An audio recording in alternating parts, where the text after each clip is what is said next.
Assalamualaikum warahmatullahi wabarakatuh. Perkenalkan, nama saya Yuliana dan Widianingsi. Kami dari kelompok 1 tugas bahasa Indonesia. Pada hari ini saya akan menayangkan video presentasi tentang ejaan dan tanda baca.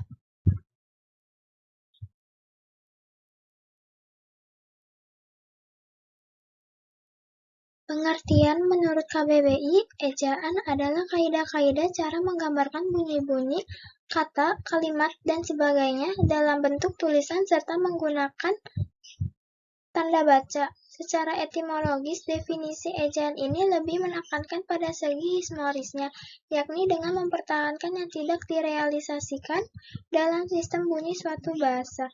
Secara singkat, pengertian kaidah ejaan adalah keseluruhan peraturan yang melambangkan bunyi ujaran, penataan, kata, meliputi pemisahan dan penggabungan kata, penulisan dan tata kata secara rinci termasuk unsur serapan, huruf, dan tanda baca.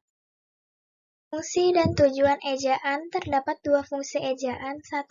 Fungsi ejaan umum adalah untuk menunjang pembakuan tata bahasa Indonesia baik kaitannya dengan kosakata maupun dengan peristilahan. 2. Fungsi khusus. Sebagai landasan pembakuan tata bahasa, sebagai alat penyaring dari masuknya unsur bahasa lain, baik secara kosakata maupun istilah ke dalam bahasa Indonesia. Sebagai landasan pembakuan kosakata dan peristilahan. Perkembangan ejaan.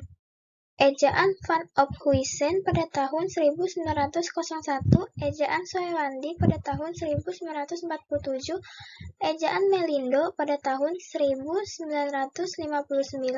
ejaan baru atau LBK pada tahun 1967, ejaan yang disempurnakan pada tahun 1972, dan yang terakhir EBI, Ejaan Bahasa Indonesia pada tahun 2015.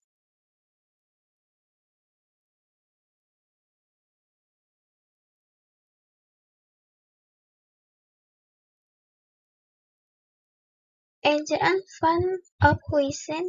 3 ciri penanda dalam ejaan Ophuijsen yaitu 1. Penggunaan huruf C dibaca Y, penggunaan huruf OE dibaca U, dan penggunaan tanda diakritik meliputi tanda koma, ain, dan trema. Ejaan Republik atau Soewandi. Terdapat beberapa ciri penanda lingual dalam ejaan Republik atau Soewandi, yaitu penggantian huruf OE menjadi U, bunyi sentak ditulis K, kata ulang boleh ditulis dengan kata dua, tidak dibedakan antara penulisan di sebagai awalan dan di sebagai kata depan. Ejaan Melindo. Terdapat beberapa ciri penanda lingual dalam ejaan Melindo, yaitu penggabungan konsonan TC menjadi C, gabungan konsonan NJ menjadi NC, muncul fonem F, S, Z. Ejaan baru dan EYD. Terdapat beberapa ciri penanda lingual dalam ejaan baru dan EYD, yaitu huruf TJ diganti C, huruf J diganti Y, huruf NJ diganti NY, huruf SC menjadi SY, dan huruf CH menjadi KH. Huruf asing Z, Y, dan F disahkan menjadi ejaan bahasa Indonesia. Huruf E tidak dibedakan pepet atau bukan. Not. Ejaan ini tidak memiliki banyak perbedaan dengan EYD kecuali pada perincian-perincian kaidah saja. Ejaan PUEBI. Taling tertutup pada kata enak, petak, dan sore. Pepet pada kata emas, kena, dan tipe. Taling terbuka pada kata militer, ember, dan pendek.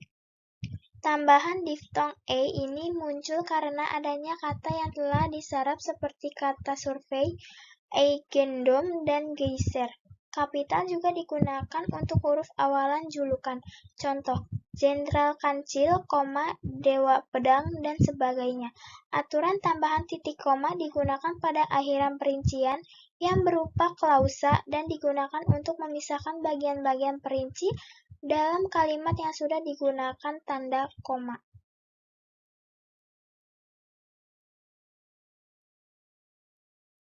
Pengertian tanda baca adalah simbol yang enggak ada hubungannya sama suara, kata, atau frasa dalam suatu bahasa. Tanda baca itu sendiri berperan menunjukkan sebuah struktur tulisan, intonasi, dan jeda pada saat pembacaan. Tanda baca yang tercantum di PUBI ada 15 jenis. 1. Tanda titik. Penggunaan tanda baca titik. Tanda titik dipakai pada akhir kalimat pernyataan. Tanda titik dipakai di belakang angka atau huruf dalam suatu bagan, ikhtiar, atau daftar. Tanda titik dipakai untuk memisahkan angka jam, menit, dan detik yang menunjukkan waktu atau jangka waktu. Tanda titik dipakai dalam daftar pusaka di antara nama penulis, tahun, judul tulisan, yang tidak berakhir dengan tanda tanya atau tanda seru, dan tempat terbit. Tanda titik dipakai untuk memisahkan bilangan ribuan atau kelipatannya yang menunjukkan jumlah. 2. Tanda koma. Penggunaan tanda baca koma yaitu dipakai dalam suatu perincian. Ibu berbelanja garam, gula, kecap, dan minyak goreng. Kalimat perbandingan wahana wisata itu sungguh menyenangkan, namun cukup berbahaya untuk anak-anak. Pemisahan anak kalimat dengan unduk kalimat. Jika tempatnya terlalu sempit, kita tidak akan menggunakan tempat itu. Pemisah partikel. Baiklah kalau seperti itu.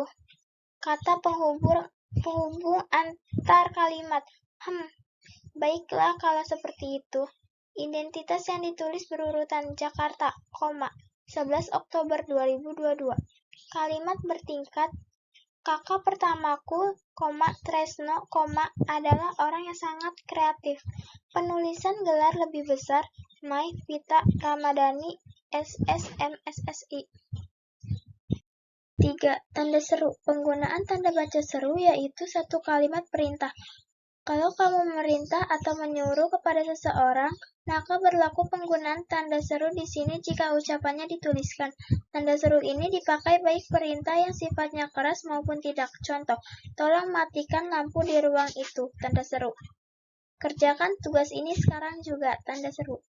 2. Menunjukkan ekspresi terkejut atau kaget. Ketika kamu merasa kaget, terkejut, atau rasa emosi yang kuat, maka wajib menggunakan tanda seru dalam penulisan kalimatnya. Contoh, astaga, tanda seru, apakah aku lupa mengirimkan kabar ke kamu? Kita berangkat bareng, ayo semangat, tanda seru. 4. Tanda titik koma. Penggunaan tanda titik koma yaitu satu memisahkan bagian kalimat. Tanda titik koma dipakai untuk memisahkan bagian kalimat yang sejenis dan setara. Contoh, malam semakin larut, tugasnya tak kunjung selesai. 2. Memisahkan kalimat setara.